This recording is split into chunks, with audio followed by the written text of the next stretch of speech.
Kita akan membahas Pentecost Again.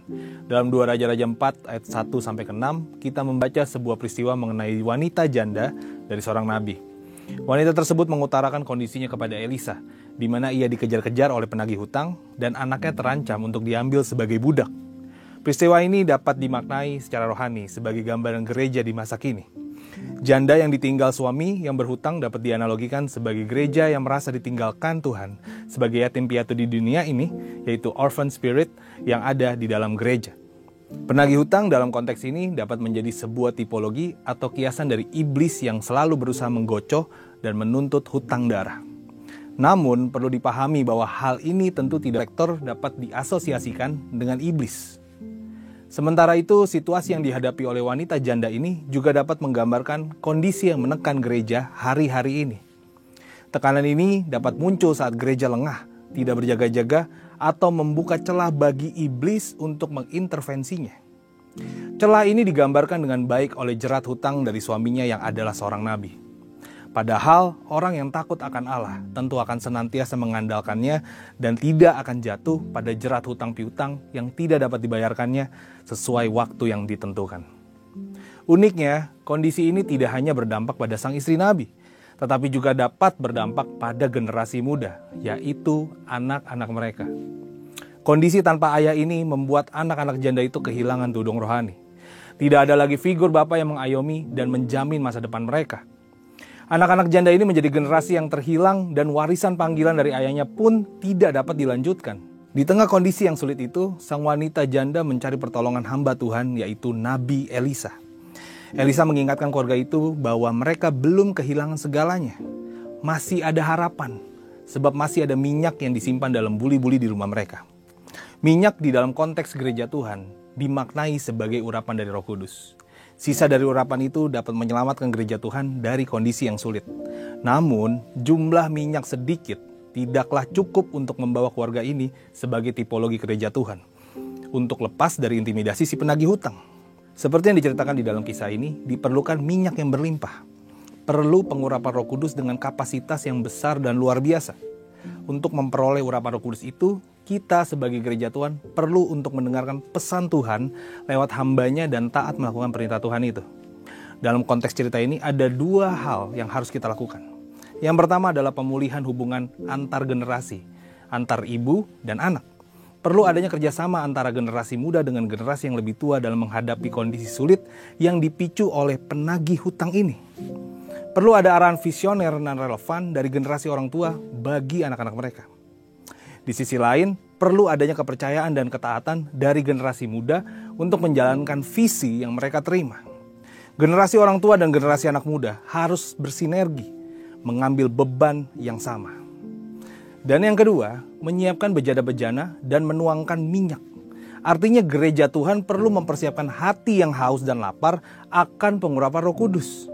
Sehingga Roh Kudus dapat dilimpahkan dengan dahsyat dan bejana hati kita tidak akan kering atau kekurangan minyak lagi. Melihat tantangan yang dihadapi oleh gereja Tuhan hari-hari ini, mutlak perlu adanya pencurahan Roh Kudus yang dahsyat. Sebagai keluarga besar GBI Gatsu, kita tentu dapat sepakat bahwa Pentakosta ketigalah yang akan menjadi jawaban bagi keringnya bejana hati gereja Tuhan di zaman akhir ini. Kita membutuhkan Pentakosta yang baru atau Pentecost Again, supaya urapan Roh Kudus tetap dapat berlimpah-limpah di tengah tuntutan dan intimidasi dari iblis yang semakin kuat di era ini. Jadi, mari sama-sama terus membangun relasi intergenerasi yang baik dan terus memiliki hati yang haus dan lapar, supaya lawatan Roh Kudus di era Pentakosta ketiga segera digenapi dan bejana hati kita tidak akan pernah kekurangan minyak lagi. Untuk penjelasan lebih lengkap dari tim teologi kami, silakan klik link yang ada di atas atau scan QR code yang tersedia. Tuhan Yesus memberkati.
Kristus. Haleluya, puji Tuhan. Mari Bapak Ibu saya undang kita semua bangkit berdiri. Boleh salam di samping kiri kanan, katakan selamat menikmati hadirat Tuhan. Selamat menikmati berkat Tuhan. Haleluya, puji Tuhan. Saya percaya kita merindukan hadirat Tuhan di tempat ini. Tidak hanya sekedar rutinitas kita beribadah, tapi kita membawa hati kita untuk menyembah Tuhan lebih dalam lagi. Bersyukur di hadapan Tuhan buat kasih setia Tuhan yang besar, buat kebaikan Tuhan yang dahsyat dan luar biasa. Mari alami Tuhan dalam pujian penyembahan di pagi hari ini. Satukan hati kita bawa pujian penyembahan di hadapan Tuhan. Kami bersyukur Tuhan, kami bersyukur Bapa. Setiap langkah hidup kami ditenun dengan baik oleh Engkau. Ditenun dengan dahsyat dengan kuasa-Mu ya Bapa. Itu sebab kami bersyukur dan berterima kasih. Kami percaya dengan iman di tengah-tengah kami ada Tuhan yang beserta kami. Ada hadirat Tuhan yang akan kami nikmati. Ada hadirat Tuhan yang akan kami senantiasa dipenuhi dalam tempat ini ya Tuhan. Terima kasih Tuhan Yesus. Mari jemaat Tuhan sejenak merenungkan kasih Tuhan, sembari menaikkan pujian syukur di hadapan Tuhan. Terima kasih Tuhan, katakan terima kasih Bapa. Katakan terima kasih Yesus.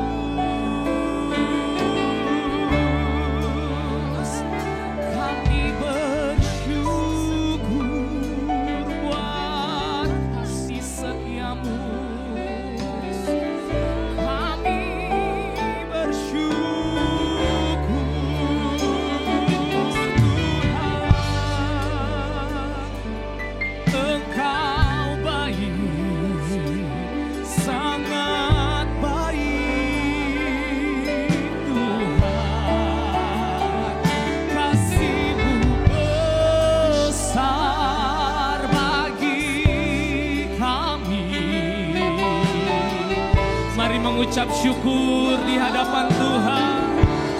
Terima kasih Bapa buat cinta-Mu. Terima kasih buat setia-Mu. Banyak hal yang Kau perbuat di dalam hidup kami. Sebab itu kami bersyukur, sebab itu kami memuji-Mu Tuhan. Terima kasih Bapa, terima kasih. Sungguh kami merasakan Tuhan setia menyertai kami. Sungguh kami merasakan keajaiban tangan-Mu bagi setiap kami Tuhan. Terima kasih Bapa. Terima kasih Yesus. Terima kasih Tuhan. Yang merasakan kasih Tuhan, tepuk tangan yang terbaik bagi Tuhan. Dalam hadirat Tuhan, silakan duduk jemaat Tuhan. Mari hampiri tahta Tuhan dengan pujian sembah. Terima kasih Yesus, terima kasih.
sambil angkat kedua tangan kita berserah di hadapan Tuhan. Ku bersyukur.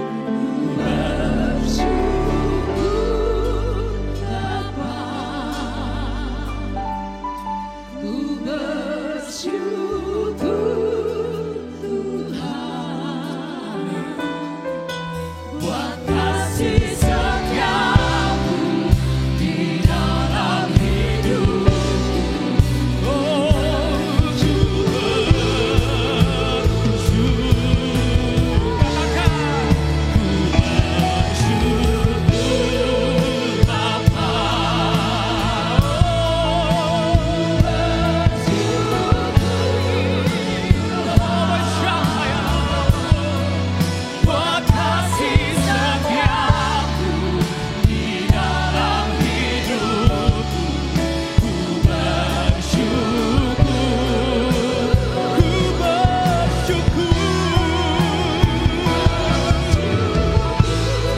terlebih dahulu menyatakan cinta kasih-Mu bagi kami Tuhan.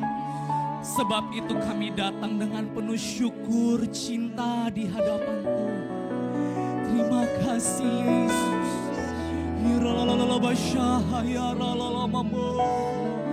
Biarlah roh kita dikuatkan lebih lagi dalam hadirat Tuhan.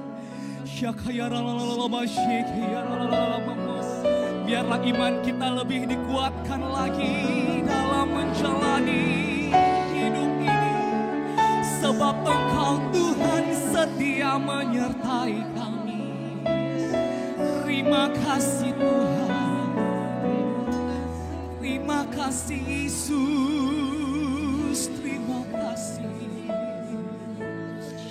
Terima kasih. Nyanyi dan bersoraklah bagi Dia, puji dan hormat kuasa bagi Raja. Gunung tunduk, laut bergelora, mendengar nama-Mu. Bersuka atas perbuatan-Mu, yes Lord. Selamanya ku kasihi Engkau Tuhan. Tiada janji seperti yang ada padamu. Katakan nyanyi dan bersoraklah. Nyanyi dan bersoraklah bagi Dia, puji dan hormat kuasa bagi Raja. Gunung tunduk, laut bergelora, mendengar nama-Mu.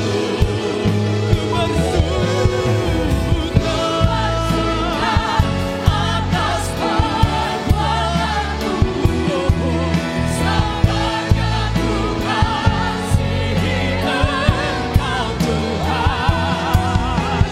Tiada janji seperti yang ada padamu. Mari bangkit berdiri bersama, katakan nyanyi, nyanyi, nyanyi dan bersoraklah bagi Dia.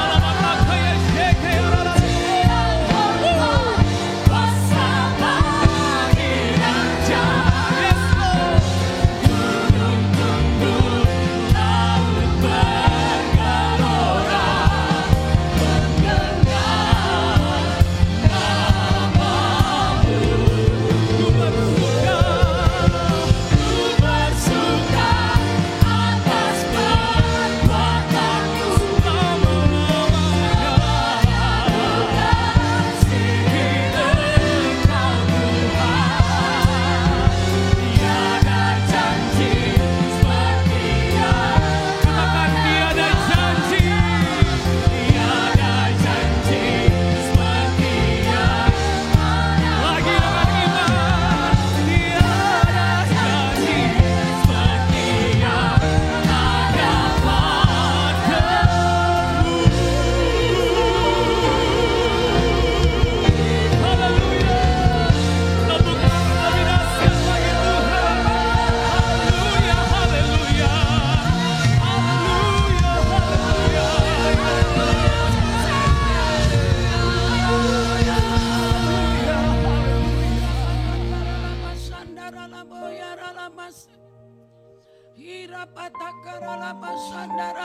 Mari kita angkat tangan kita untuk Indonesia.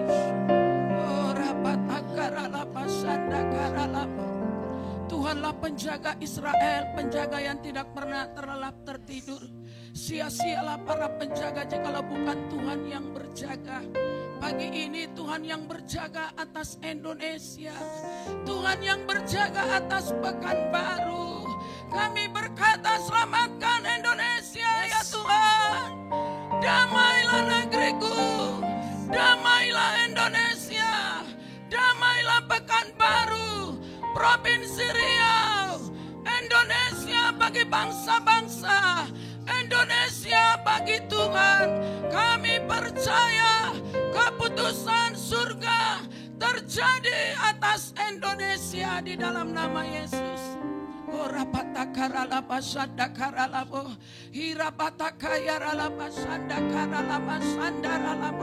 Indonesia dipenuhi pengetahuan tentang kemuliaan Tuhan seperti air yang menutupi dasar laut. Kami terus berdoa Pentakosta yang ketiga, yaitu pencurahan Roh Kudus yang dahsyat terjadi atas Indonesia, yang mengakibatkan penuaian jiwa-jiwa terbesar terjadi sebelum Yesus Tuhan datang kali yang kedua. Kami rindu generasi Jeremia bangkit di bangsa kami Tuhan. Gerejamu melakukan kehendak Bapa. Gerejamu menjadi saksi dan bersaksi di bangsa ini. Gerejamu menjadi saksi dan bersaksi di Pekanbaru. Kami berdoa umat Tuhan di Rayon 12, bangkit dan jadilah pemenang. Bangkit dan jadilah pemenang. Kami rindukan umat-Mu ya Tuhan. Pagi ini diberkati berlimpah-limpah. Mempersembahkan tubuh jiwa rohnya ke dalam tangan-Mu. Persembahan ibadah yang sejati. Ibadah yang kudus. Pagi ini Tuhan, datang ke tata-Mu. Datang ke hadirat-Mu. Yang sakit disembuhkan. Yang miskin diperkaya. Oh, kami percaya itu Abah. Nyatakan kemuliaan-Mu di tempat ini Tuhan. Kami berdoa ya Tuhan, bersyukur buat gembala pembina kami Pak Niko dan wakilnya. Hamba-Mu ya Tuhan, Pak Gede dan ketiga wakilnya. Kami bersyukur pakai Tuhan untuk messenger Pentakosta yang ketiga. Membawa lawatan-Mu dari timur ke barat sampai ke Yerusalem. Berkati dengan berkat bangsa-bangsa ya Tuhan. Sarkus kami berdoa pagi ini, hamba-Mu yang menyampaikan firman-Mu Tuhan. Oh boksuili ora labatakara labasanda karalabo hirabataka yara labasekera labasanda hindakara labatakara labasanda ralabo purabakara labase. Kami memberkati hamba-Mu ini Tuhan. Pagi ini pakai dengan dahsyat, urapi, ada suara kenabian, ada Tuhan kemenangan terjadi, ada kebangkitan terjadi, perkenanan Tuhan atas hamba-Mu. Kami percaya pagi ini breakthrough terjadi, terobosan baru terjadi untuk Rayon 12. Berkati pelajar sentral ya Tuhan. Berkati lawat pelajar sentral. Radius 1 kilometer dari tempat ini. Ada kuasa-Mu bekerja. Pentakosta yang ketiga terjadi. Lawatan yang dahsyat terjadi. Ada orang-orang yang diselamatkan. Ada yang menerima mimpi. Penglihatan nubuatan. Ibadah yang hidup, yang sejati. Yang menyenangkan hati-Mu pagi ini. Kami persembahkan. Di dalam nama Yesus kami berdoa, haleluya. Mari bersama katakan amin. Tepuk tangan bagi Tuhan, haleluya. Bersama kita mendeklarasikan Pentakosta yang ketiga. Baik multimedia boleh membantunya, boleh sama-sama kita ucapkan 2, 3, 1. Pentakosta ketiga adalah pencurahan Roh Kudus yang dahsyat di zaman ini melebihi yang terjadi di Azusa Street. 2, Pentakosta ketiga akan mengakibatkan penuaian jiwa yang terbesar dan yang terakhir sebelum Tuhan Yesus datang kembali. 3, Pentakosta ketiga akan membangkitkan generasi Yeremia, yaitu anak-anak muda yang dipenuhi Roh Kudus, cinta mati-matian kepada Tuhan Yesus, tidak kompromi terhadap dosa, dan akan bergerak untuk memenangkan jiwa. 4, Pentakosta ketiga lahir di Indonesia dan bergerak ke bangsa-bangsa. Gerakan ini dari timur ke barat dan akan kembali ke Yerusalem. 5, Pentakosta ketiga akan memberikan kuasa untuk menyelesaikan amanat agung dan setelah itu Tuhan Yesus datang kembali. Tepuk tangan bagi Tuhan. Bapak Ibu boleh tos samping kiri kanan katakan hari ini hari yang terbaik. Haleluya, lagi tepuk tangan bagi Tuhan. Hidupku ada di tangan-Mu, Kau beri rancangan yang terindah, tak hanya yang baik saja yang ku terima. Yes. Walau tubuh memuka, walau jiwaku tergoyahkan, hujanku takkan berhentikan, Rohmu yang beri penghiburan. Katakan haleluya. Akan ku pikul salibku, sempurna kasih setiamu, ku bertahan, kau buatku lagi baru. Segenap hati ku mau tetap bersyukur, senantiasa bersyukur. Segala yang ku alami, biar kehendak-Mu terjadi. Ku mau tetap bersyukur, senantiasa bersyukur. Hatiku kan bersyukur, katakan sebab hari ini hari yang terbaik. Amin. Hidup kami dalam-Mu Tuhan, hidupku ada di tangan-Mu. Kau beri rancangan yang terindah, tak hanya yang baik saja yang ku terima. Dengan iman kami, walau tubuhku diremukkan, walau jiwaku tergoyahkan, hujanku takkan terhentikan, Roh yang beri penghiburan. Bersama dengan Tuhan kami katakan, akan ku pikul salibku, sempurna kasih setiamu, ku bertahan, kau buatku lagi baru. Angkat tangan katakan, ku mau tetap bersyukur, senantiasa bersyukur. Segala yang ku alami, biar kehendak-Mu terjadi. Ku mau tetap bersyukur, senantiasa bersyukur. Hatiku kan bersuka, sebab hari ini hari yang terbaik. Yang percaya hari yang terbaik bersama dengan Tuhan katakan, akan ku pikul salibku, cukuplah kasih setiamu, ku bertahan, kau buatku teguh lagi. Lagi jemaat Tuhan, akan ku pikul salibku, cukuplah kasih setiamu, ku bertahan, kau buatku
Haleluya.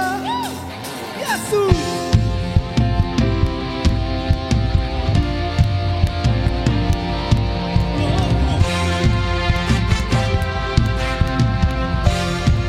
Lompat bagi Tuhan.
siap terima kemenangan dari Tuhan.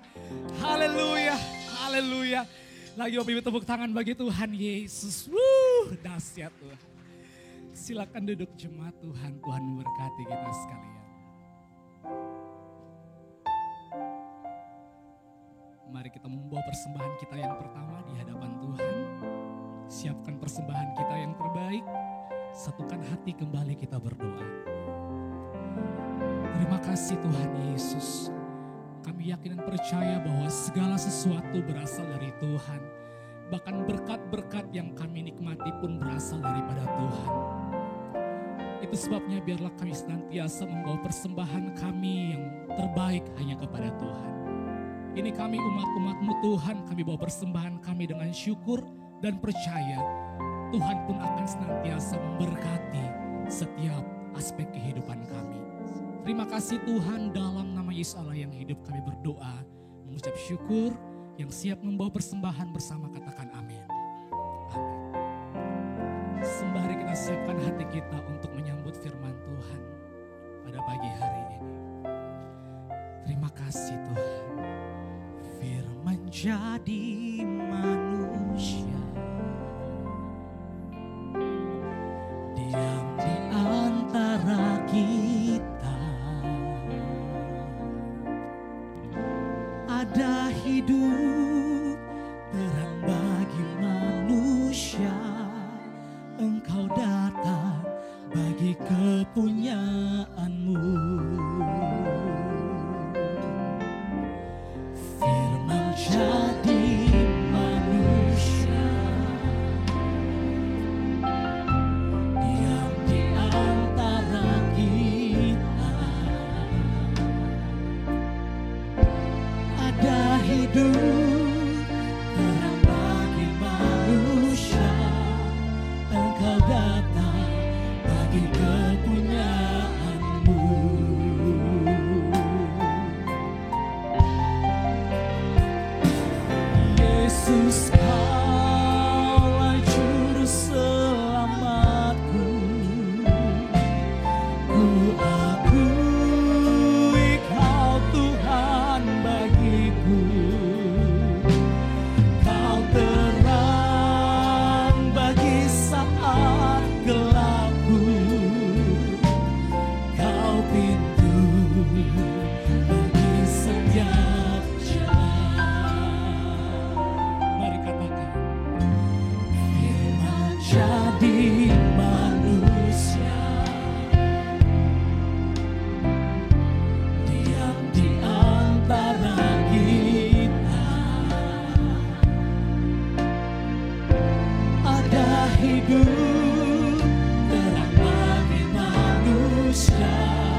Bapa, ini kami ada di tempat ini karena anugerah-Mu.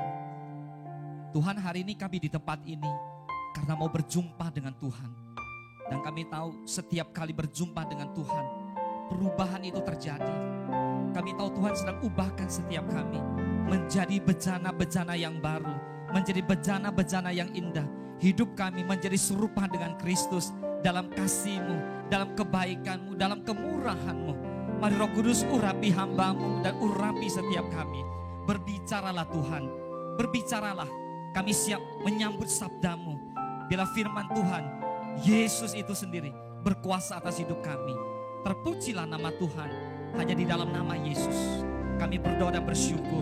Haleluya. Mari sama-sama kita katakan amin. Boleh tepuk tangan buat Tuhan.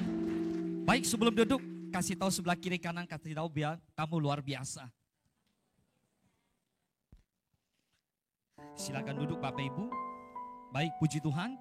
Shalom Bapak Ibu semua yang ada di Central Plaza, dan shalom buat Bapak Ibu yang ada di rumah-rumah yang ikut live streaming bersama kami. Nah saudara, tema kita hari ini adalah berkat di balik pergumulan. Banyak orang yang sering mendengar kata berkat.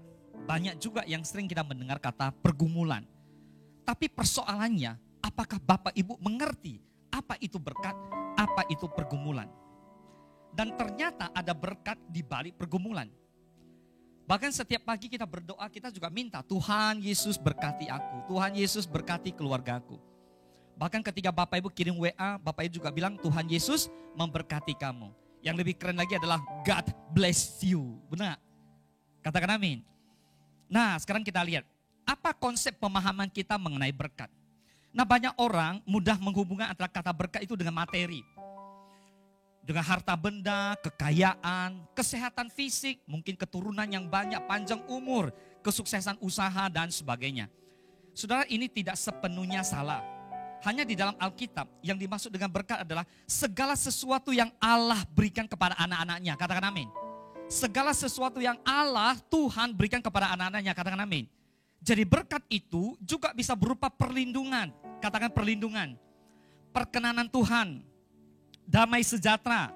Sukacita yang kita alami. Amin. Karena kita mengandal Dia kan kita mentaati Dia. Termasuk pengampunan dosa dan keselamatan. Saudara, itulah berkat yang terbesar yang Tuhan berikan kepada setiap kita. Yuk kita baca sama-sama Yakobus 1 ayat ke-17. 1, 2, 3. Setiap pemberian yang baik dan setiap anugerah yang sempurna datangnya dari atas. Diturunkan dari Bapa, segala terang, padanya tidak ada perubahan atau bayangan karena pertukaran. Begini, berkat yang Tuhan sediakan buat saudara dan saya sudah ditentukan oleh Tuhan. Tidak mungkin mengalami pertukaran. Maka jangan pernah membanding-bandingkan kehidupan kamu dengan kehidupan orang lain. Itu sia-sia. Sekali saudara, berkat itu tidak identik dengan hal-hal jasmania. Itu baik, tapi itu bukan pertanda seseorang diberkati. Orang Kristen diberkati, mobil baru, rumah baru, saudara bilang dia diberkati Tuhan. Bagaimana kalau orang itu bukan Kristen? Orang itu tidak percaya Tuhan. Apakah saudara bilang dia diberkati Tuhan? Saudara, sesungguhnya itu bukan nilai yang sejatinya. Sejatinya seseorang diberkati Tuhan karena semakin hari semakin serupa dengan Kristus. Katakan amin. Kalau saudara serupa dengan Kristus, sama seperti seorang wanita Samaria yang datang berdoa di sumur. Dia adalah seorang yang berdosa. Lalu dia datang tanya sama Tuhan. Tuhan, kenapa saya kok hidupnya susah sekali? Lalu Yesus berjumpa dengan dia, Tuhan bilang gini, kasih saya air itu. Tuhan bilang, kasih. Tapi bagaimana saya gak punya air. Lalu Tuhan bilang, kalau kamu meminum air dari aku, kamu tidak akan haus selama-lamanya. Bapaknya dikasih oleh Tuhan. Dengar, banyak orang datang ke gereja, hanya berkat, berkat, berkat. Yang dicari bukan Tuhan. Makanya banyak orang Kristen kecewa, ketika menjadi Kristen tidak diberkati. Tidak diberkati bukan karena Bapak Ibu tidak diberkati secara rohani. Bukan berarti Bapak Ibu tidak dalam lindungan Tuhan, tidak dalam perkenanan. Tapi seolah-olah bisnisnya belum berhasil. Saudara, hari ini kalau Tuhan belum jawab doamu, bukan berarti Tuhan gak menjawab. Tuhan suruh sabar, tunggu. Emang kenapa kalau 1 minggu lagi? Emang kenapa kalau 2 minggu lagi? Orang Kristen yang tidak sabar, tidak mungkin bisa setia. Sesuatu yang instan, tidak mungkin bisa setia. So hari ini Bapak Ibu yang dikasih oleh Tuhan, belajar dari umat Israel. Orang umat Israel keluar dari Mesir, di padang gurun teriak-teriak sama dengan Musa. Musa, makan apa kita? Lalu Musa berseru sama Tuhan, Tuhan makan apa kami? Lalu Tuhan turunkan manna dari surga. Lalu mereka dapat makan. Ketika mereka dapat makan, mereka masih mengeluh sama Musa. Berapa banyak orang Kristen yang diberkati tetap saja mengeluh. Itu karena orang-orang itu tidak mengenal Tuhan. Jangan salah fokus. Jangan hanya fokus pada berkat, tapi fokuslah kepada Sang Pemberi berkat. Bapak Ibu, kalau kita fokus kepada berkat, sama dengan Bapak Ibu fokus ke tangan Tuhan. Harusnya Bapak Ibu fokus ke hatinya Tuhan. Sudah saatnya kita buang segala ego kita. Kita belajar untuk mengerti apa yang menjadi kehendak Tuhan. Katakan amin. Saya mengerti, seringkali dalam kehidupan ini banyak orang yang susah mengerti. Rasanya kok jalan ini abu-abu, Boksu Willy. Rasanya jalan di depan kok gak jelas. Buat kita memang gak jelas. Buat Tuhan yang adalah terang dunia, tidak pernah ada yang tidak jelas. Ayo kasih tahu kiri kanan, bilang gak pernah, gak ada yang gak jelas. Semua jelas bilang. Bilang semua jelas. Pertanyaan saya begini. Berkat Tuhan tidak pernah menjauhkan saudara dari Tuhan. Berkat Tuhan itu akan membuat saudara semakin mengenal Tuhan, semakin mengasihi Tuhan, semakin melayani Dia. Berapa banyak orang yang katanya diberkati lalu meninggalkan Tuhan? Demas seorang murid daripada Paulus. Ketika diberkati, dia bilang sama Paulus, kita pisah. Saya pergi ke Tesalonika, saya mau lakukan bisnis saya. Coba saudara bayangkan. Padahal Demas mau dipakai Tuhan, akhirnya Tuhan tidak jadi pakai Demas. Karena banyak orang yang tidak mengerti bahwa ternyata itu berkat, padahal sesungguhnya itu jerat. Saudara, pertanyaan saya adalah, uang kamu itu berkat atau jerat? Jawab sendiri. Banyak orang berdoa gitu, Tuhan berkati saya. Tapi tidak banyak orang yang siap membedakan antara materi itu adalah berkat atau jerat. Hari Minggu, mau ibadah, datang berkat bro. Datang berkat. Kalau nggak diterima, sayang. Diterima, saya nggak ibadah lagi. Terima nggak? Jawab sendiri Bapak Ibu. Berapa banyak orang yang karena berkat itulah mereka tidak ibadah kepada Tuhan. Berapa banyak orang karena berkat itulah mereka meninggalkan Tuhan. Yudas, lihat apa yang dia pentingkan. Yang dia pentingkan apa? Uang, bukan Tuhan. Padahal setiap hari bersama dengan Tuhan. Bapak Ibu dikasih oleh Tuhan, itulah berkat. Maka itu saudara yang dikasih oleh Tuhan, hari ini pastikan kita mengerti makna berkat. Berkat itu adalah sarana, katakan sarana. Yang Tuhan mau pakai untuk saudara menjadi berkat. Jadi kalau saudara terima itu berkat, simpan. Jangan ketahuan Pak Tommy. Jangan sampai tahu Pak Gede. Gak enak pula kan nanti, wah simpan. Saudara, itu bukan berkat. Berkat sejati adalah ketika saudara diberkati, saudara pakai itu berkat untuk berkati orang lain. Katakan amin. Tak selalu Tuhan menjawab doa, namun Dia beri yang terbaik di waktu yang tepat. Izinkanlah Tuhan untuk bekerja, yang mustahil menjadi mungkin oleh karena percaya. Katakan amin. Kita bahas yang kedua, yaitu pergumulan. Apa yang dimaksud dengan pergumulan sebenarnya? Secara realita, pergumulan itu sebenarnya adalah masalah. Cuman orang Kristen tidak suka lah bilang itu masalah. Kayaknya kok gak keren gitu. Pak Pendeta dalam masalah kan gak keren. Pak Budi dalam masalah kan gak keren. Yang dimaksud dengan pergumulan begini. Sesungguhnya ketika kita menghadapi sebuah masalah, lalu kita mencari kehendak Allah atas masalah tersebut. Jika kita menyertakan Tuhan dalam masalah itu namanya pergumulan. Tapi jika kita tidak menyertakan Tuhan dalam masalah itu bukan pergumulan. Yang ngerti katakan amin. Jadi yang dimaksud pergumulan gini loh, Bapak Ibu hadapi masalah nih. Lalu Bapak Ibu berdoa sama Tuhan, gimana jalan keluarnya ini? Bapak Ibu libatkan Tuhan gak kira-kira? Libatkan Tuhan, itu namanya pergumulan. Tapi kalau Bapak Ibu punya masalah nih, lalu Bapak Ibu tidak berdoa, tidak menyertakan Tuhan, itu namanya bukan pergumulan. Jadi yang dinamakan pergumulan itu kita sertakan Tuhan. Dan pada akhirnya, seperti topik atau tema kita hari ini, pada akhirnya pergumulan itu dibalik itu ada berkat. Masalah itu baik. Kalau Bapak Ibu bisa melihat masalah itu adalah kesempatan yang Tuhan berikan. Daud tidak pernah diangkat menjadi raja kalau tidak pernah menghadapi yang namanya Goliat. Suatu ketika Daud ke padang gurun, lihat itu Goliat. Apa yang terjadi saudara? Apa yang Daud bilang? Apakah dia lari? Enggak. Siapa orang ini yang berani menghina Tuhan Allah kita? Bapak Ibu dikasih oleh Tuhan, Daud itu disiapkan oleh Tuhan di padang belantara jadi penggembalaan dulu. Baru masuk ke medan pertempuran. Bapak Ibu jangan sombong, jangan belum apa-apa mau perang, mau menang. Gembalakan aja gak pernah. Bagaimana saudara secara rohani gak kuat, secara jasmani mau kuat. Itu gak bisa Bapak Ibu. Pada akhirnya iblis itu menjerat. Maka Yesus pernah berfirman seperti ini. Manusia hidup bukan dari roti saja, tapi dari setiap firman yang keluar dari mulut Allah. Kadang-kadang kita pikir, makanan saya kan cukup, makan kenyang cukup. Yang penting saya ke gereja gak kekurangan setiap gaji bulan cukup gitu. Bukan itu esensinya. Saudara, kalau kita mau hidup, kita lebih hidup adalah hidup bersama Kristus. Ada amin? Kalau kita mau hidup bersama Kristus, maka kita bergumul. Namanya pergumulan, ada kehendak Tuhan, ada kehendak kita. Kehendak saya enggak memaafkan. Kehendak Tuhan mengampuni. Kehendak saya tidak mengampuni. Kehendak Tuhan apa? Mengampuni. Sekarang pertanyaan saya, mengampuni apa tidak? Jawab sendiri. Berapa banyak orang yang mengambil keputusan dengan berlandaskan dia sendiri. Berlandaskan apa yang dia kehendaki. Bukan berlandaskan apa yang Tuhan kehendaki. Kita lihat, saya berikan 2 contoh pergumulan. Yang pertama contoh dari seorang Yakub. Yakub ini seorang penipu.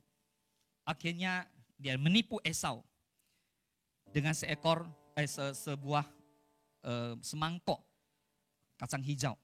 Lalu dia pergilah. Tapi dia lari-lari ketemulah. Akhirnya kerja di tempat Laban.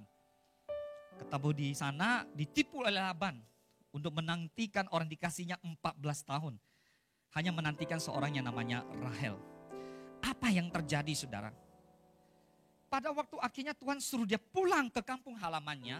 Di tengah perjalanan dia bergumul.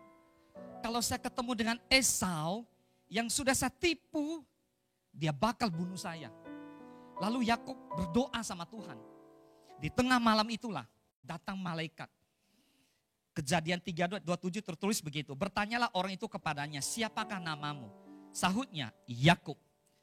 Lalu kata orang itu, namamu tidak akan disebut lagi Yakub, tetapi Israel. Sebab engkau telah bergumul melawan Allah dan manusia. Dan engkau menang.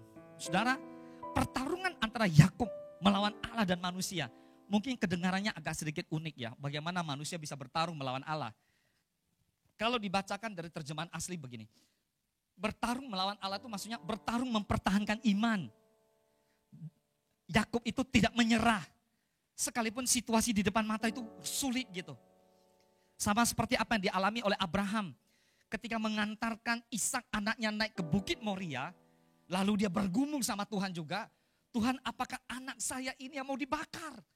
Apakah anak saya ini yang mau dipersembahkan? Adakah pilihan yang lain? Ketika anaknya bertanya dia bilang apa? Nanti Tuhan akan sediakan anak domba. Luar biasa enggak?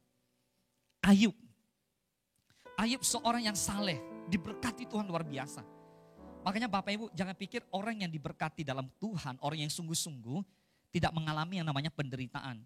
Alami Bapak Ibu. Maka Lukas 9:23 firman berkata, kalau kamu mau mengikut aku, kamu harus menyangkal diri, memikul salib setiap hari dan mengikut aku. Nanti hari Jumat kita akan pasang 3 salib di sini Bapak Ibu. Hari Jumat ada 3 salib di sini dan ada 1 salib di depan. Saya rindu Bapak Ibu, fotolah di depan dan pikul salibmu itu. Amin. Orang yang memikul salib bukan orang yang mau menerima yang baik saja dari Tuhan. Ayub bilang sama istrinya, mengapa kamu hanya mau terima yang baik saja dari Tuhan? Kenapa kita tidak mau terima yang tidak baik juga dari Tuhan? Pada Allah kita tidak pernah merancangkan yang tidak baik. Walaupun menurut ukuran manusia itu tidak baik. ombak yang besar dipandang oleh manusia, ombak itu ada sebuah masalah. Bagi orang yang gak bisa berenang, melihat ombak dia ketakutan. Tapi bagi orang yang peselancar, dia menantikan ombak itu loh.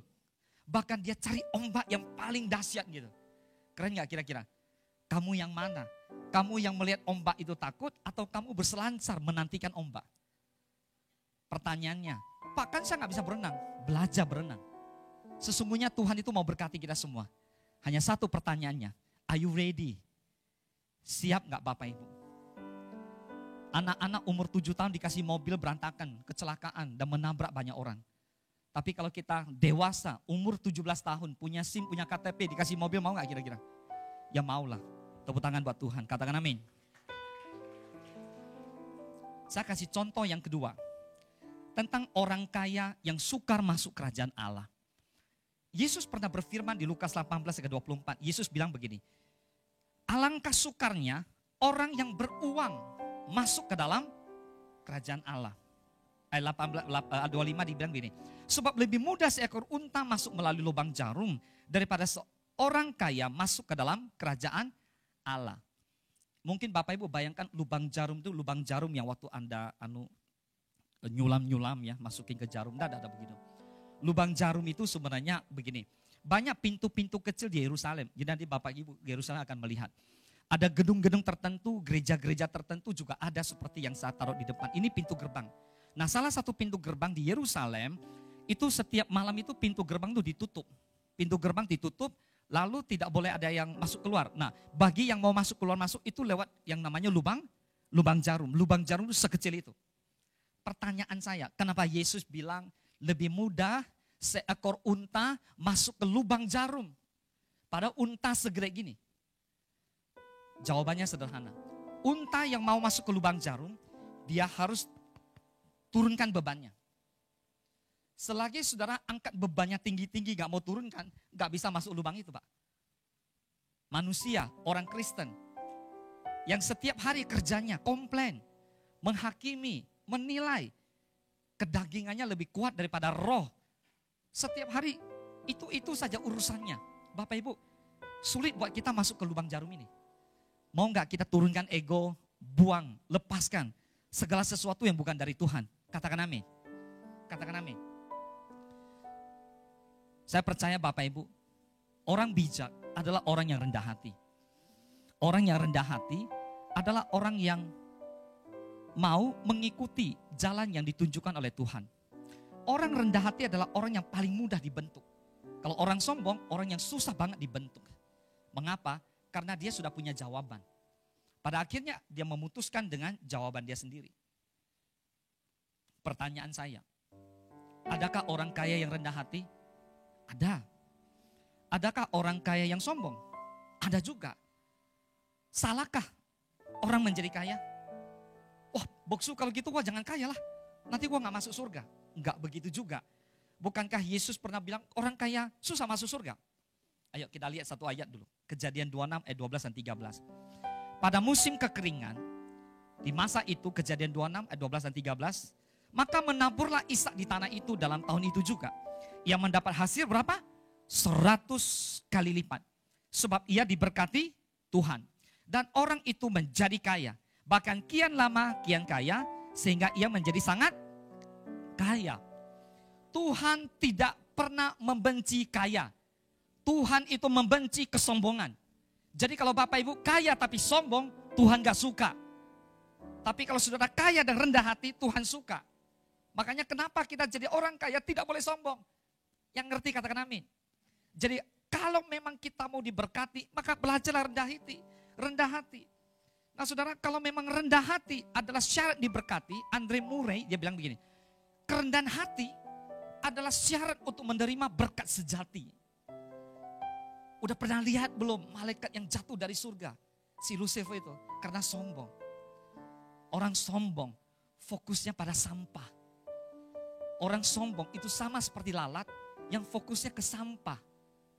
Tapi orang yang rendah hati sama seperti seekor lebah yang terus menemukan bunga-bunga yang ada sari-sari makanannya. Dan satu hal, Susah banget memang menjelaskan kepada seekor lalat bahwa bunga jauh lebih indah dari sampah. Yang ngerti katakan amin. Yohanes 10 ke 10 firman Allah berkata, pencuri datang hanya untuk mencuri dan membunuh dan membinasakan. Lalu aku datang supaya mereka mempunyai hidup dan mempunyainya dalam segala kelimpahan. Jadi artinya Tuhan datang supaya kita punya hidup. Lalu punya dalam segala kelimpahan supaya kita jadi berkat. Artinya kaya itu tidak salah karena begitu banyak tokoh Alkitab itu kaya raya. Salah satunya adalah Salomo. Salomo adalah orang terkaya di muka bumi yang pernah punya cadangan emas lebih dari 4.000 triliun rupiah. Orang terkaya sekarang Elon Musk itu belum pernah capai 1.000 triliun. Dia 4.000 triliun. Luar biasa gak? Siapa yang bisa mengalahkan Salomo? Itu terjadi karena anugerah Tuhan. Kita lihat kembali Lukas 18 tadi. Mengapa orang kaya susah masuk surga sih? Yesus pernah bilang sama orang kaya itu sebenarnya. Tuhan bilang, udahlah jualah hartamu, lalu bagi-bagi sama orang miskin, kemudian kamu datang kembali ikut aku. Lalu orang itu mendengar dan menjadi sedih karena ia sangat kaya. Lalu Yesus memandang dia dan berkata, alangkah sukarnya orang kaya yang beruang, orang yang beruang itu masuk dalam kerajaan Allah. Yang ngerti katakan amin. Yakub bergumul dengan malaikat itu semalaman. Lalu malaikat itu menjelang pagi hampir kalah, supaya cepat selesai dia pukul daripada sendi belakang ini, makanya dia keceplecok gitu, jalannya jadi gini si Yakub itu. Apa yang saya mau sampaikan gini, berapa lama kamu bergumul untuk masalahmu itu? 1 hari? 1 bulan? 3 bulan? Atau 1 tahun? Atau 5 tahun, atau 10 tahun. Bapak Ibu semua mari, sebagai anak Allah, hendaklah kita tidak terpikat oleh kekayaan duniawi. Tuhan kita kaya, bilang Tuhan kita kaya. Tuhan kita itu sangat kaya. Amin. Kalau hari ini Bapak Ibu bergumul untuk sebuah masalah, dengarkan baik-baik. Masalah itu baik kalau Bapak Ibu menyertakan Tuhan, bergumul, dan Tuhan akan memberikan jawaban tepat pada waktunya. Lewat masalah itulah kita semakin mengenal dengan Tuhan yang kita sembah. Lewat masalah itulah kita semakin bertumbuh secara rohani. Lewat masalah itulah kita jadi tahu apa yang Tuhan mau dalam hidupku. Tepuk tangan buat Tuhan. Yesus mendengar lebih dari yang kudoakan. Yesus menjawab lebih dari yang kuharapkan. Dengan caranya di waktu yang tepat, ku kan melihat dia jadikan semua. Orang percaya fokus bukan kepada kekayaan duniawi, katakan amin. Berkat itu mengejar orang benar. Keturunan orang benar perkasa di bumi. Artinya Tuhan mau kita menjadi orang-orang benar, katakan amin. Jadi apapun yang kita gumulkan, saudara Daud bilang gini, sekalipun aku ada di dalam lembah kekelaman, aku tidak takut bahaya. Sebab engkau besertaku. Orang Kristen sejati tidak pernah takut padang gurun. Orang Kristen sejati tidak pernah takut masalah. Selagi ada Tuhan bersama dengan dia. Tapi kalau tidak ada Tuhan bersama dengan dia, wajar dia ketakutan. Tapi kalau ada Tuhan bersama dengan kita tidak perlu takut. Katakan amin. Tepuk tangan buat Tuhan. Haleluya. So pikirkanlah perkara yang di atas bukan di bumi. Carilah dahulu kerajaan Allah dan kebenarannya. Maka semuanya akan Tuhan tambahkan kepada kita. Amin. So di balik setiap pergumulan ada berkat. Amin. Di balik pergumulan kita akan menemukan berkat dan sebuah pelajaran yang berharga. Nah artinya saudara akan membuat kita menjadi individu atau menjadi seorang Kristen yang semakin kuat secara rohani. Rohani yang kuat itu ditempa bukan di tempat yang baik tapi di tempat yang kurang baik. Amin. Daud ditempa di padang gurun. Daud ditempa ketika ketemu dengan Goliat. Makanya Daud menjadi seorang yang luar biasa. Daud kalau disuruh pilih juga mau langsung jadi raja. Tapi ketika Samuel mengurapi pakai tabung, mengurapi pakai minyak. Apakah Daud langsung jadi raja? Tidak.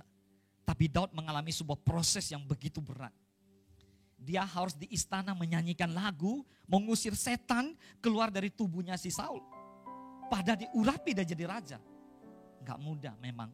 Tapi saudara, diperlukan kerendahan hati untuk mengerti bahwa di balik pergumulan ada berkat. Katakan amin. Nah, kita belajar dengan Rasul Paulus. Kita lihat bersama-sama apa yang Rasul Paulus lakukan. Nah, Rasul Paulus melakukan 3 hal sehingga dia bisa mengatakan bahwa hidupku yang aku hidupi adalah Kristus yang hidup di dalam aku. Yesus makin besar, aku makin kecil. Yesus makin besar, aku makin kecil. Yesus makin besar, aku makin kecil. Katakan amin. Yang pertama, Paulus mengajarkan tentang bagaimana membiarkan Yesus hidup di dalam kita. Kita baca yuk. 2 Korintus 4 ayat 10 dan 11. Yuk. 1, 2 dan 3. Kami senantiasa membawa kematian Yesus di dalam tubuh kami. Supaya kehidupan Yesus juga menjadi nyata di dalam tubuh kami. Sebab kami yang masih hidup ini terus menerus diserahkan kepada maut karena Yesus. Supaya juga hidup Yesus menjadi nyata di dalam tubuh kami yang fana ini. Begini. Setiap orang yang mengikut Yesus, Tuhan akan izinkan mengalami yang namanya proses. Itu jelas. Berbahagialah kita dianiaya karena kebenaran. Amin. Karena itulah kita memiliki kerajaan surga. Yesus tidak pernah bilang begini, berbahagialah orang yang diberkati. Karena mereka lah yang mempunyai kerajaan surga. Tidak. Di Matius 5:10 dikatakan bahwa berbahagialah orang yang mengalami aniaya karena kebenaran. Jadi saudara, kalau mengalami aniaya karena kebenaran itu baik. Tapi kalau saudara mengalami aniaya karena dosa, salah sendiri. Katakan salah sendiri. Wajib bertobat. Amin. Amin. Bapak Ibu dikasih oleh Tuhan, inilah yang Tuhan pakai untuk mengikis kedagingan dan karakter buruk kita. Buat seseorang yang suka marah-marah, saudara pasti bilang komplek boksu, Tuhan aja marah loh. Tuhan marah, Tuhan bukan marah-marah. Apa beda antara marah dengan marah-marah? Marah itu ada dasarnya. Seseorang berbuat salah kita wajib tegur, itu namanya marah. Tapi kalau marah-marah, memarahi sesuatu yang tidak dasarnya, tidak jelas gitu. Maka kalau terjadi sesuatu buat seseorang yang suka pemarah, suka marah-marah, maka Tuhan akan proses dia menjadi orang yang gak bisa marah. Seperti seorang Musa, Tuhan ubahkan dia menjadi orang yang lembut hatinya. Wow, yang mau katakan amin. Oh tapi kan gak gampang Pak. Paulus dan Silas, Tuhan izinkan masuk penjara. Mungkin Anda bertanya, Paulus dan Silas saja masuk penjara. Gimana Eke? Dia aja masuk penjara. Bapak Ibu, ada apa dengan penjara? Buat orang tertentu memandang penjara adalah tempat yang serem, tempat yang mengerikan. Tapi bagi orang tertentu, di penjara mereka berjumpa dengan Yesus. Di penjaralah Paulus dan Silas menyanyikan lagu pujian, penyembahan. Maka sendi-sendi penjara terbuka. Maka kepala penjara itu berlutut bertobat. Di malam itu menerima Yesus sebagai Tuhan dan Juru Selamat. Tepuk tangan buat Tuhan. Wow, haleluya. Artinya begini loh, saudara, lewat pergumulan kita lah hidup kita memuliakan nama Tuhan. Saudara, kalau terjadi sesuatu gampang, Bapak Ibu santai aja. Kasih tahu ke rekan-rekan kita, film ini belum habis. Film ini belum habis. Film ini belum nonton film itu sampai selesai. Katakan selesai. Iya, film jangan nonton separuh-separuh dong. Amin. Iman kita kan sampai Yesus datang. Yang ngerti katakan amin. Makanya kita jadi orang Kristen jangan suka menilai juga. Karena kita suka menilai, kita tidak tahu apa rancangan Tuhan yang terjadi pada rekan kita yang di sana. Bisa jadi Tuhan memang lagi bentuk dia dan kita tidak pernah tahu itu.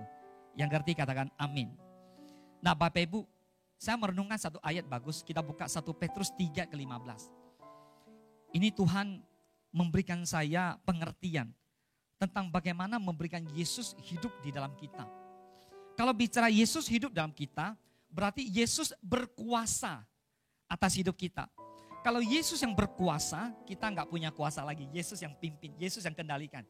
Yang ngerti katakan amin. Ayo kita lihat 1, 2, 3. Tetapi kuduskanlah Kristus di dalam hatimu sebagai Tuhan. Dan siap sedialah pada segala waktu untuk memberi pertanggungan jawab kepada tiap-tiap orang yang meminta pertanggungan jawab dari kamu tentang pengharapan yang ada padamu. Tetapi haruslah dengan lemah lembut dan hormat. Mari kita bahas. Apa yang dimaksud dengan kuduskanlah Kristus di dalam hatimu sebagai Tuhan. Artinya gini, namanya menguduskan itu kita menjadikan, mendedikasikan Yesus sebagai penguasa tertinggi atau raja yang bertata dalam hidup kita. Dan itu dimulai dari hati kita. Yang ngerti katakan amin. Saya mengerti Bapak Ibu pasti bilang, waduh kan gak gampang Pak. Begini, gak kebetulan Rasul Petrus bilang kuduskanlah Kristus di dalam hatimu sebagai Tuhan. Saya mau tanya Bapak Ibu, selama ini Yesus menjadi apa dalam hidupmu? Apakah Yesus sekedar menjadi penolong? Ketika saudara lagi susah, saudara minta tolong Yesus, tolong. Lagi susah minta tolong, lagi gak susah? Ya enggak lah. Saudara, Yesus itu bukan pembantu kita. Yesus itu tuh Tuhan. Tuhan itu tahu segala-galanya. Pemazmur bilang begini, engkau memeriksa aku. Aku berjalan, aku berbaring, segala jalanku kau maklumi. Artinya apa gini? Mau aku berdiri, mau aku duduk, engkau mengerti pikiranku dari jauh. Jadi sebelum saudara ngomong nih, Tuhan sudah tahu pikiran kita. Hati-hati. Sekali lagi Tuhan tahu gak pikiran kita? Tahu. Sebelum kita ngomong pun Tuhan sudah tahu. Banyak orang mengira begini. Ya kalau ikut Yesus begitu aku bertobat kan otomatis dong. Ya artinya gue sudah ikut Yesus ya hati gue aman lah gue ikut Yesus. Bapak Ibu ikut Yesus itu anugerah. Mengaku Yesus adalah Tuhan dan Juru Selamat itu kasih karunia. Tapi setelah kita mengikut Yesus, jalan keselamatan, jalan pertobatan, saudara dan saya yang membangunnya. Katakan amin. Makanya kenapa ada orang melesat cepat sekali, seperti anak panah di tangan seorang pahlawan. Tapi ada orang yang kok biasa-biasa aja. Udah 10 tahun Kristen, 15 tahun Kristen, gak berubah-berubah. Bapak Ibu kita mengikut Yesus, benar kita menjadi ciptaan baru. Katakan ciptaan baru. Tapi setelah itu kita bangun kerohanian kita. Lewat apa Bapak Ibu? Lewat pertumbuhan di dalam firman Allah. Maukah kita membaca firman Tuhan setiap hari?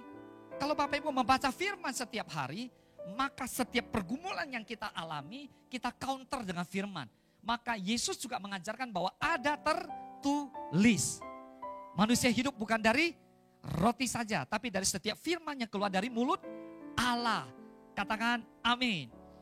Kalau tidak, hati kita ini akan terkontaminasi oleh hal-hal yang buruk di masa lalu. Bisa jadi dulu dia seorang pecandu narkoba. Lalu dia bertobat, dia terima Yesus. Lalu dia pikir ikut Yesus langsung selesai. Siapa bilang?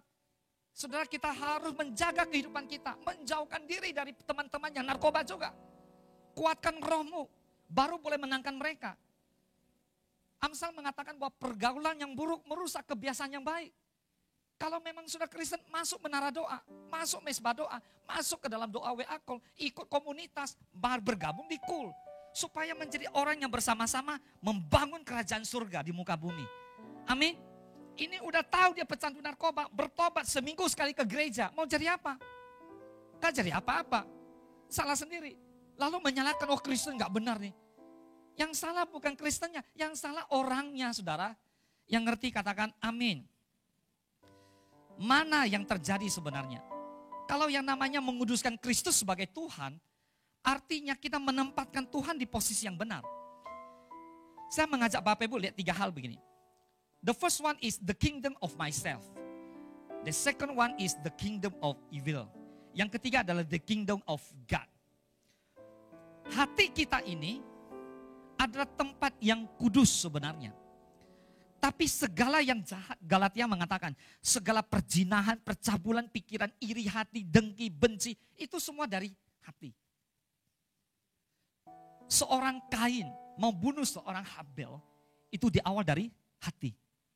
Seseorang mau berbuat jahat itu bukan dari pikiran, dari hati dulu. Maka kita harus jaga hati. Yang ngerti katakan amin.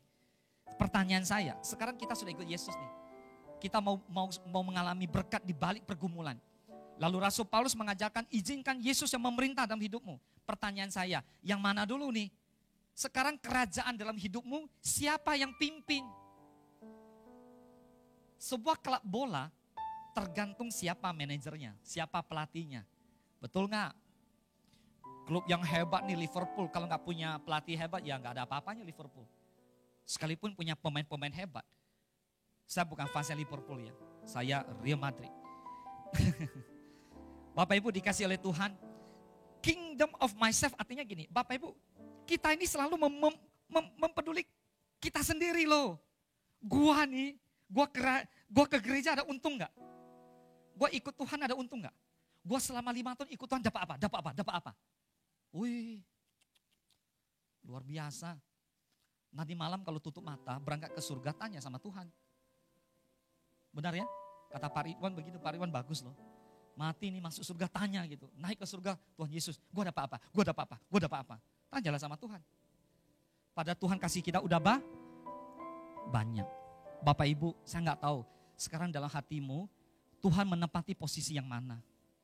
Bisa jadi Tuhan sudah lama tidak ada di hatimu. Walaupun saudara orang Kristen, maafkan saya. Bahkan banyak orang Kristen datang ke gereja, hatinya ketinggalan di rumah. Dia nggak bawa hati. Makanya datang ke gereja komplain aja. Itu pendeta nggak bagus. Itu pujian penyembahnya jelek. Saya nggak bisa masuk hadirat Tuhan. Saya nggak bisa bahasa roh. Jelek banget itu. Ini pelayannya nggak senyum. Saya nggak disalami. Itu kursi nggak pakai sarung. Jelek. AC kurang dingin. Semua orang salah. Dia nggak salah. Bapak Ibu, orang sombong adalah orang yang selalu menyalahkan orang lain dan dia nggak pernah salah. Itu orang adalah lalat. Jadi kalau Anda ketemu orang seperti itu gak heran, itu adalah lalat. Karena lalat fokusnya ke sampah. Bahasa yang keluar itu bahasa sampah. Buang. Jangan didengar. Kalau dia adalah seseorang yang mengasihi Tuhan, pertanyaan saya, yang keluar dari mulutmu, dari perbendaharaan hatimu, itu semua adalah kasih. Seperti Yesus bilang, aku mengasihimu. Saudara juga pasti bisa bilang, aku mengasihimu bro. Amin. Boleh gak kasih tahu sebelah kiri kanan, aku mengasihi bro. Atau yang kedua, the kingdom of evil. Kerajaan dalam hatimu dikuasai oleh setan. Pak mana bisa, gue ikut Kristen, kok kerajaan hatiku dikuasai setan. Pikiranmu itu loh, pikiran jahat itu bukan dari Kristus. Paulus bilang pikiran jahat itu bukan dari Kristus. Jadi kenakanlah pikiran kita seperti pikiran Kristus. Jadi kalau hari ini kita punya pikiran hati memikirkan yang jahat. Itu bukan dari Tuhan. Itu dari iblis. Kalau itu terus Bapak Ibu izinkan itu terjadi cepat atau lambat. Bapak Ibu pasti jatuh ke dalam dosa. Bertobatlah. Katakan bertobatlah. Namun yang ketiga, the kingdom of God. The kingdom of God adalah kita buka hati lebar-lebar. Ini menjadi tahtanya Tuhan. Tubuh, jiwa, roh, hati ini tempat Allah bersemayam. Firman Allah ditabur sini bertumbuh. Firman Allah tabur sini bertumbuh. Ketika diproses, minta maaf. Ketika disakiti, berlutut di bawah kaki Tuhan. Ketika dimarahin, tidak membalas. Yesus mengajarkan kita. Mengapa saudara begitu peduli dengan sakit? Mengapa engkau begitu disakiti sekali Anda membalas itu kembali? Itu ada lagunya. Orang yang mengasihi Tuhan akan belajar dari Kristus. Jumat besok kita akan merayakan Paskah bersama-sama. Lihatlah salib itu. Salib itu menggambarkan bagaimana Yesus itu tidak pernah marah dengan orang yang menyalibkan dia. Tuhan hanya bilang ampuni dia. Karena mereka tidak tahu apa yang mereka lakukan. Maka saudara, Amsal 4:23, jagalah hatimu dari segala kewaspadaan, karena dari situlah terpancar kehidupan. Itu yang pertama. Yang kedua, mempercayai kuasa kebangkitan. Ayo kita baca sama-sama 2 Korintus 4 ayat ke-14.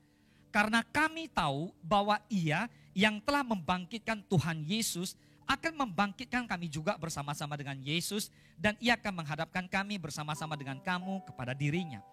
Bapak Ibu semua, kita pada akhirnya kita semua nanti akan mati juga. Tapi beruntung buat yang belum mati, pada waktu Yesus sudah datang, Tuhan Yesus akan mengangkat kita sama-sama semua. Orang yang sudah mati akan diangkat keluar dari kubur. Nah, orang yang mau diangkat dari kubur, kita percaya Bapak Ibu, Tuhan itu membangkitkan kita. Bapak Ibu jangan bayangin, oh nanti kan saya punya tubuh kan udah rusak. Saudara, itu semua dalam roh. Katakan dalam roh. Kita punya tubuh jasmania habis memang. tapi tubuh rohania. Tuhan menggantikan sebuah tubuh rohania. Orang yang percaya kepada Kristus harus pula percaya kebangkitannya. Amin. Kebangkitan Kristus merupakan bukti bahwa kuasa Allah telah memenangkan segala pergumulan. Yesus pada malam waktu sebelum disalibkan bergumul juga. Di Taman Getsemani, saya pergi lihat itu taman seperti kami berdoa juga di situ. Bagaimana Yesus berdoa di Taman Getsemani. Wah, sampai luar biasa Yesus berdoa. Tapi pada akhirnya Tuhan Yesus kita menang. Katakan amin. Kemenangan juga sudah Tuhan berikan. So segala pergumulan di dunia yang sementara ini tidak boleh menjadi fokus kita. Justru sebaliknya, karena Kristus telah menang saat ia bangkit, maka kita juga telah menang bersama-sama dengan Dia. Katakan amin.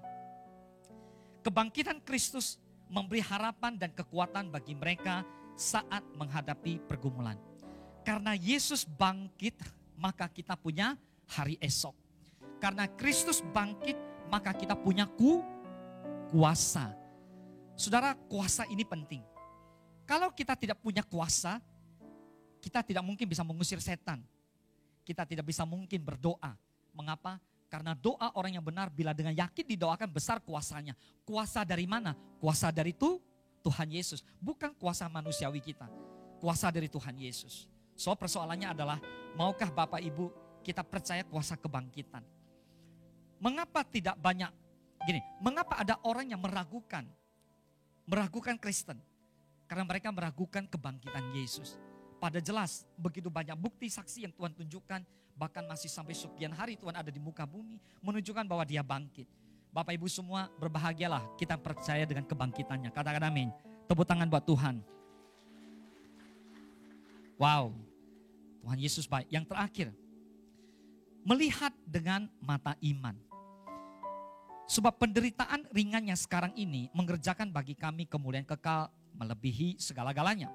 Jauh lebih besar daripada penderitaan kami. Sebab kami tidak memperhatikan yang kelihatan, melainkan yang tak kelihatan. Karena yang kelihatan adalah sementara, sedangkan yang tak kelihatan adalah kekal. Bapak Ibu begini, banyak orang suka menggunakan kata beriman. Ibrani 11 mengajarkan gini loh. Iman itu dasar dari segala sesuatu yang kita harapkan dan bukti dari segala sesuatu yang belum kita lihat. Jadi landasannya jelas, mesti dari firman. Masa sih saudara dagang narkoba pakai iman? Salah gak kira-kira? Saudara dagang narkoba nih, beriman dong. Biar narkoba kita laku. Ibu ketawa ya. Salah gak kira-kira? Masa sih Tuhan bela orang jual narkoba? Itu bukan iman bro. Itu salah. Iman gak begitu. Iman ada dasarnya. Orang sakit sekalipun bisa sembuh, itu ada dasarnya. Baca 1 Petrus 2:24. Dasarnya adalah kalau Tuhan Yesus sudah menebus dosa saudara dan saya, ia rela mati di atas kayu salib supaya kita yang mati dalam dosa hidup untuk kebenaran. Maka oleh bilur-bilurnya kamu telah sembuh. Ada dasarnya. Ada dasarnya gitu. Jadi jangan segala sesuatu bilang pakai iman dong. Jadi Bapak Ibu kalau dagang narkoba pakai iman. Buka panti pijat pakai iman dong. Salah gak kira-kira? Masa buka panti pijat pakai iman? Kasih tahu bertobatlah. Datang ikut healing movement, lalu dilepaskan, lalu dibaptis 3 kali, 3 malam, dicelup sampai dia sadar bahwa dia salah gitu. Banyak orang Kristen gak menyadari bahwa dia salah gitu. Dia anggap itu biasa-biasa aja, padahal salah. Seringkali mata rohani kita terhalang oleh mata jasmani. Mata jasmani kita suka melihat sesuatu yang luar biasa di depan mata. Lihat dia, lihat. Bapak Ibu kalau orang yang bilang gitu ke saya hanya bilang lihat Alkitab. Lebih keren Alkitab gitu. Sama seperti bujang dengan Elisanya. Elisa bilang udah sama berdoa. Lalu si bujang bilang, oh Tuhan sekarang di luar sana pasukan Amon udah lengkap mau nyerang kita. Lalu si Elisa bilang apa? Tuhan bukakan mata rohani dia. Amin. Supaya dia lihat yang lebih banyak menyertai kita daripada musuh kita. Yang ngerti katakan amin. Bisakah saudara melihat ada malaikat yang menyertai Bapak Ibu? Bisakah saudara melihat ada Tuhan Yesus yang menyertai Bapak Ibu? Sering ku tak mengerti jalan-jalan-Mu Tuhan, bagai di belantara yang kelam. tanpa 1000 tanya, namun tetap percaya jejakmu Tuhan sungguh sempurna. Ajarku memahami semua yang kau ingini, agar hidupku puaskan hatimu. Bagimu aku rela sepenuh hati menghamba, serahkan diri, genapi karyamu. Beberapa waktu yang lalu rumah kami kemalingan. 3 kali kemalingan. Pertama kemalingan orang curi apa? Curi sanyo. Kedua kali kemalingan curi gagang pintu dan MCB. Lalu akhirnya singkat cerita saya pikir dengan keadaan yang baik 5 bulan orang gak sewa. Akhirnya suatu hari ada orang datang sewa dengan keadaan tidak ada engsel, tidak ada gagang pintu. Lalu saya baru sadar bahwa ternyata bagaimana mau bilang ke orang ini yang gak ada gagang pintu. Saya sampai sama istri saya bilang, wah susah nih gak ada engsel pintu. Jadi akhirnya saya datangnya ke orangnya, maaf ya Pak, rumah ini kami sewa dengan tanpa gagang pintu. Jadi mungkin Bapak agak kesulitan, ada 4-5 pintu yang gak bisa Bapak buka. Apa dia bilang? Kami memang tidak perlu gagang pintu. Oh, coba tepuk tangan buat Tuhan. Wah keren. Ternyata semua pintu dia ganti sama pintu kaca. Wah luar biasa, Tuhan Yesus ajaib. Mana pernah kepikiran saya bahwa orang gak pakai gagang pintu. Paham gak sih Bapak Ibu? Pintu gak kemalingan. Maling itu ngambil aja gagangnya. Jadi pintunya gak bisa buka. Paham gak? Jadi begitu orang mau sewa kan saya gak enak dong. Kasih tahu gimana nih pintu gak bisa buka. Dia bilang gak perlu. Memang kita ganti sama pintu kaca. Jadi gak perlu ada gagang pintu lagi. Wah tepuk tangan buat Tuhan. Haleluya. Ampuni saya. Sering kita gak mengerti jalannya Tuhan. Tapi sudahlah. Gak usah 1000 tanya. Percaya saja. Katakan amin. Nah saudara yang dikasih oleh Tuhan. Caranya gampang. Kita harus bangun kehidupan rohani dengan firman. Ingat bahwa pergumulan di dunia ini tidak sebanding dengan kemuliaan disediakan bagi kita. Karena itu jangan biarkan apa yang bersifat sementara membuat kita kehilangan berkat yang kekal selamanya. Bapak Ibu saya akan close di sini, khotbah kita sampai di sini. Saya mengajak Bapak Ibu nonton 2 video. Video ini berseri, video pertama 2 menit, video kedua kurang lebih 2 menit juga. Video yang pertama Bapak Ibu saya mengajak Bapak Ibu untuk melihat dengan baik-baik. Melihat dengan baik-baik. Ada seorang anak kecil yang bergumul kesehatannya. Dia tahu dia bakal mati. Tapi lihat apa yang terjadi. Silakan. Baik, saudara, slide terakhir. Bapak Ibu, pesan apa yang mau saya sampaikan lewat video kedua ini? Lihat, ada seorang anak yang segera akan mati. Dia tahu penyakitnya gak bakal bisa disembuhkan lagi. Ketika dia berjumpa dengan seorang narapidana, dia bilang sama papanya, dia ingin menyumbangkan salah satu ginjal buat dia. Bapak Ibu, saya yakin di kisah ini, anak ini bergumul, orang tuanya pun bergumul. Saya hanya mau tanya begini, seringkali kita bergumul untuk persoalan kita. Tapi pernahkah Bapak Ibu bergumul untuk persoalan orang lain? Pernahkah Bapak Ibu bergumul untuk masalah gereja?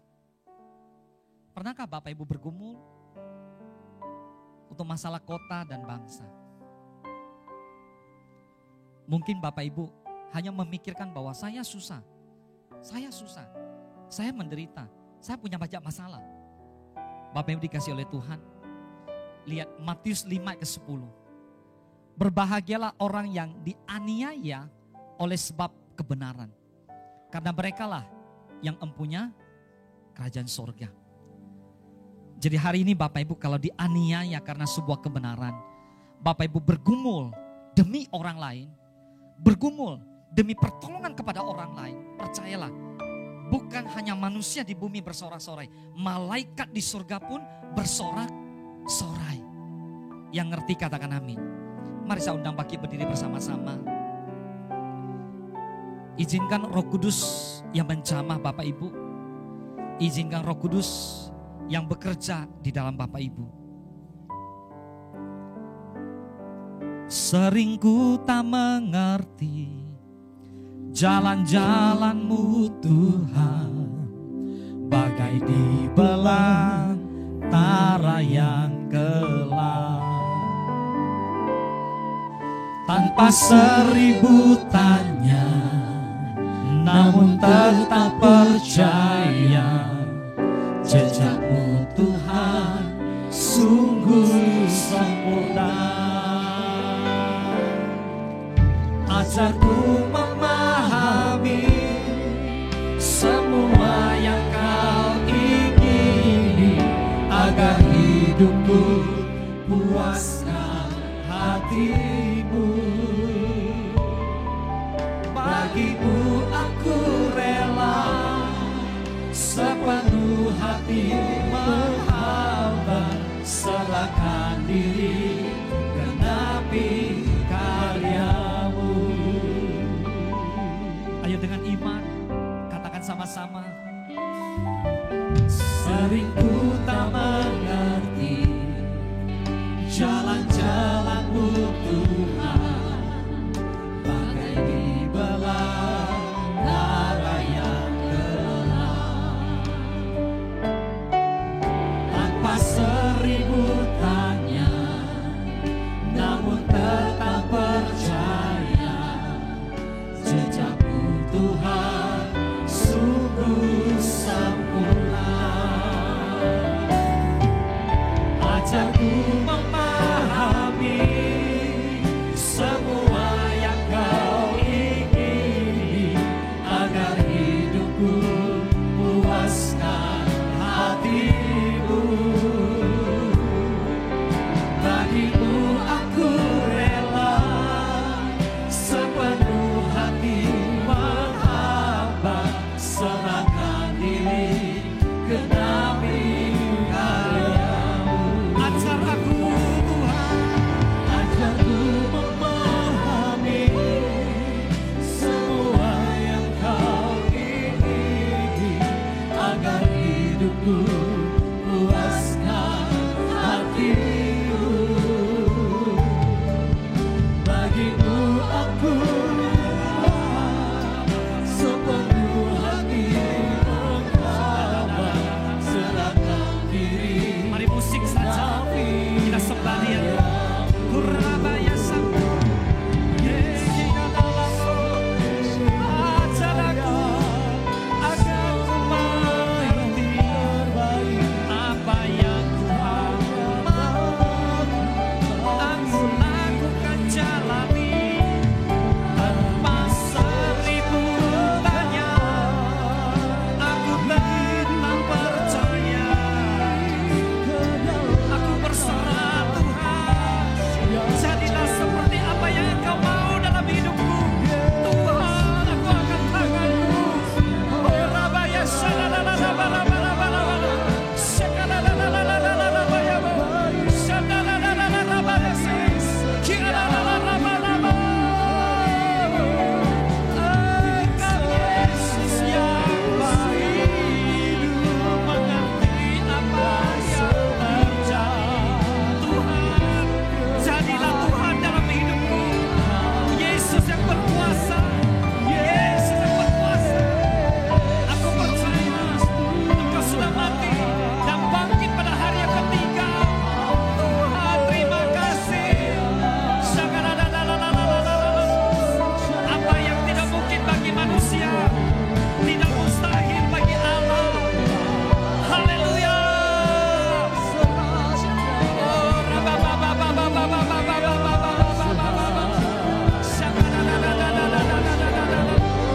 Oh, mari Roh Kudus berbicara kepada kami pribadi-pribadi, agar kami tidak menjadi orang yang egois, hanya pusing sama hidup sendiri, tidak mau tahu apa yang terjadi dengan orang lain. Bapa, curahkan kasih-Mu itu Tuhan, curahkan kasih-Mu itu Tuhan, agar kami boleh menjadi berkat-Mu.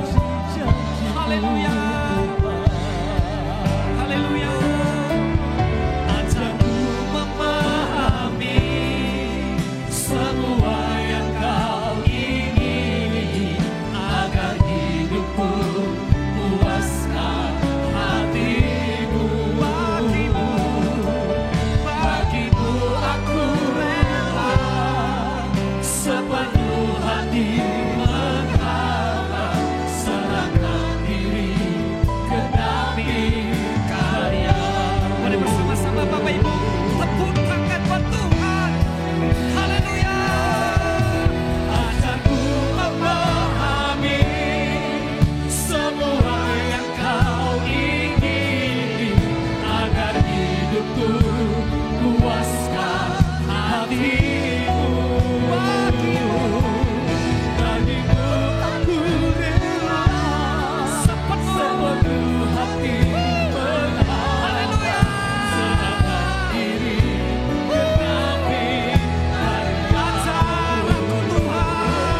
Tapi Yesus yang hidup di dalam aku.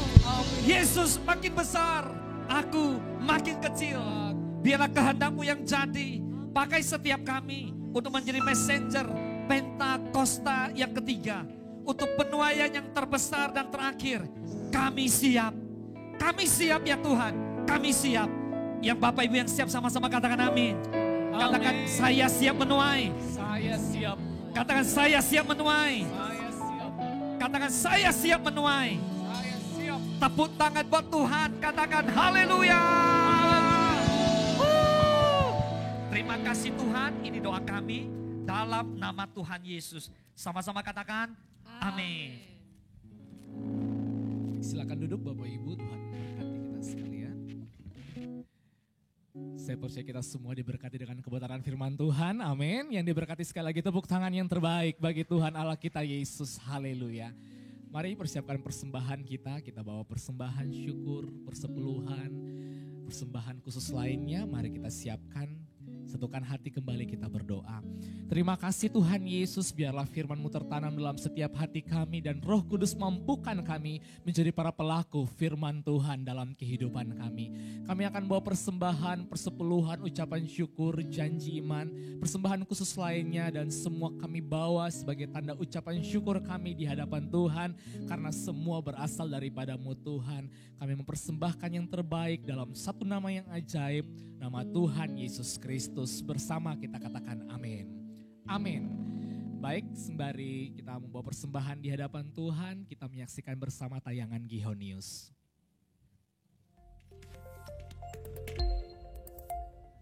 Shalom jemaat Tuhan, berikut ini kami sampaikan informasi kegiatan gereja selama sepekan yang terangkum dalam Gihon News. Ibadah Raya Minggu GBI Gihon Central Plaza 9 April 2023 dilayani oleh sesi 1 Bapak Pendeta Yuli Susanto, sesi 2 dan 3 Bapak Pendeta Gede Widiada. Ibadah disertai dengan perjamuan kudus. Ibadah Raya Minggu GBI Gihon Hotel Bono 9 April 2023 pukul 9 waktu Indonesia Barat akan dilayani oleh Bapak Pendeta Gede Widiada. Ibadah disertai dengan perjamuan kudus. Dan ibadah anak Geri 12 Hotel Bono pukul 9 waktu Indonesia Barat. Menara Doa Pelayan Jemaat Rabu 5 April 2023 pukul 18.30 waktu Indonesia Barat di Main Hall Gihon Center Central Plaza lantai 2. Diwajibkan kepada seluruh pelayan jemaat untuk dapat hadir di MDPJ ini dan jangan lupa membawa badge pengerja sebagai tanda masuk. Ibadah doa dan puasa on-site Sabtu 8 April 2023 pukul 10 waktu Indonesia Barat dilayani oleh Bapak Pendeta Gede Widiada di Main Hall Gihon Center Central Plaza lantai 2. Kami mengajak seluruh pengerja untuk dapat mengikuti ibadah doa dan puasa ini. Ibadah Youth Pentecost Sabtu 8 April 2023 pukul 18.30 waktu Indonesia Barat dilayani oleh Bapak Pendeta Gede Widiada di Main Hall Gihon Center Central Plaza lantai 2. Ibadah anak Giri 12 atau sekolah minggu pukul 10.30 sesuai ruangan dan pukul 17 waktu Indonesia Barat di ruang Pratama di Giri 12 Room Gihon Center Central Plaza lantai 2. Ibadah remaja atau junior church umur 12-15 tahun pukul 10.30 waktu Indonesia Barat di Junior Room Gihon Center Central Plaza lantai 2. Holy Land Blessing dan Petra Tour selama 12 hari. Kami mengajak Bapak Ibu yang rindu melakukan perjalanan rohani ke Tanah Perjanjian untuk bergabung bersama kami. Pembimbing rohani Bapak Pendeta Gede Widiada. Tanggal 24 September sampai 5 Oktober 2023. Dengan biaya dan rute perjalanan yang tertera di brosur.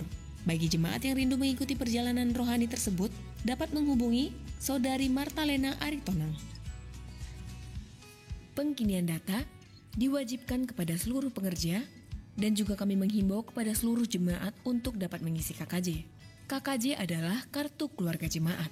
Tidak hanya yang sudah berkeluarga saja dapat mengisi, juga kami menghimbau kepada saudara-saudari yang masih single dapat mengisi KKJ. Supaya Bapak Ibu Saudara-saudari terdata sebagai jemaat, GBI Gihon Rayon 12 Pekanbaru.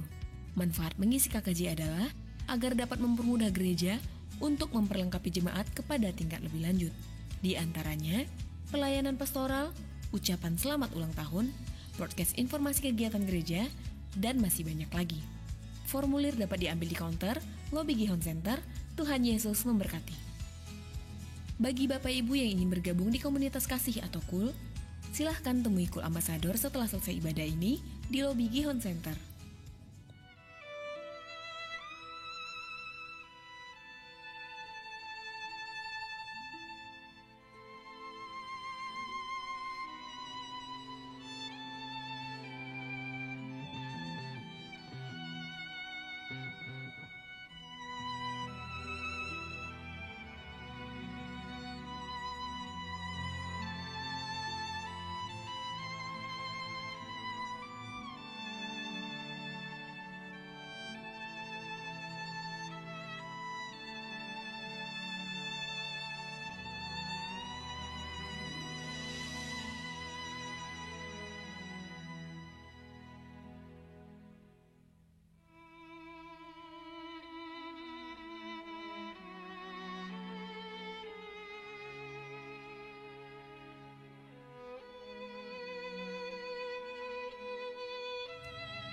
Ibadah Paskah Jumat 7 April 2023 hanya ada 2 sesi saja. Sesi 1 pukul 8 waktu Indonesia Barat. Sesi 2 pukul 11 waktu Indonesia Barat. Akan dilayani oleh Bapak Pendeta Gede Widiada. Dan persembahan spesial dari Rumah Bintang dan Kabaret Youth Pentecost di Main Hall, Gihon Center, Central Plaza, lantai 2. Ibadah Paskah Anak Onsite, Ibadah Anak Gabungan Central Plaza dan Hotel Bono, Jumat 7 April 2023, pukul 11 waktu Indonesia Barat, di Junior Room, Gihon Center, Central Plaza, lantai 2. Ibadah Paskah Remaja Onsite, Jumat 7 April 2023, pukul 11 waktu Indonesia Barat, di Geri 12 Room, Gihon Center, Central Plaza, lantai 2. Demikian Gihon News minggu ini. Terima kasih atas perhatian Bapak Ibu sekalian. Selamat hari Minggu. Sampai jumpa kembali pada ibadah minggu depan. Tuhan Yesus memberkati. Baik, kami rindu untuk menyapa dan mendoakan Bapak Ibu Saudara yang baru pertama kali hadir beribadah di CP2 GBI Gihon. Boleh lambaikan tangan di tempat yang baru pertama kali hadir beribadah. Apakah ada? Oh, ada di tengah kita. Boleh bangkit berdiri, Kak? Ada lagi Bapak Ibu yang baru pertama kali hadir? Oke, nanti akan didoakan oleh Bapak Willy. Baik, mari Bapak Ibu kita arahkan hati dan tangan kita untuk doakan Ibu atau Bapak yang baru pertama kali hadir di tempat ini. Jika belum ada tempat beribadah tetap, kami sangat mengundang untuk boleh beribadah tetap di sini dan bergabung dalam KUL, boleh tumbuh bersama dalam rohani. Bapak, terima kasih, kami memberkati ada seorang Bapak dan Ibu yang bersama dengan kami bergabung bergereja di tempat ini. Tuhan Yesus, Engkau memberkati keluarga berlimpah-limpah, berkati kehidupannya, berkati pertumbuhan rohaninya lewat ibadah di tempat ini, bergabung di komunitas, dimuridkan dan akan menjadi seorang hamba Tuhan yang dipakai Tuhan dengan dahsyat. Bapak, terima kasih, terpujilah nama Tuhan hanya di dalam nama Tuhan Yesus. Kami berdoa dan kami mengucap syukur. Haleluya. Amin. Mari kita tepuk tangan yang terbaik bagi Tuhan. Kita bangkit berdiri mengakhiri ibadah kita siang hari ini. Terima kasih Tuhan.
hati kita kepada Tuhan, angkat kedua tangan tinggi-tinggi di hadapan Tuhan. Tuhan Yesus memberkati engkau dan melindungi engkau. Tuhan menyinari engkau dengan wajahnya dan memberi engkau kasih karunia. Tuhan menghadapkan wajahnya kepadamu dan memberi engkau damai sejahtera. Kekasih Kristus, pulang dan terimalah berkat kasih karunia dan yang terbaik dari Allah Bapa Surgawi. Melalui putra yang tunggal Tuhan kita Yesus Kristus dan melalui persekutuan yang manis bersama Roh Kudus. Memberkati menyertai Bapak Ibu semua. Mulai siang hari ini sampai Maranatha Tuhan Yesus datang kali yang kedua. Bahkan sampai selama-lamanya. Mari yang diberkati Tuhan Yesus, bersama-sama kita katakan amin. Selamat hari Minggu, Tuhan Yesus memberkati.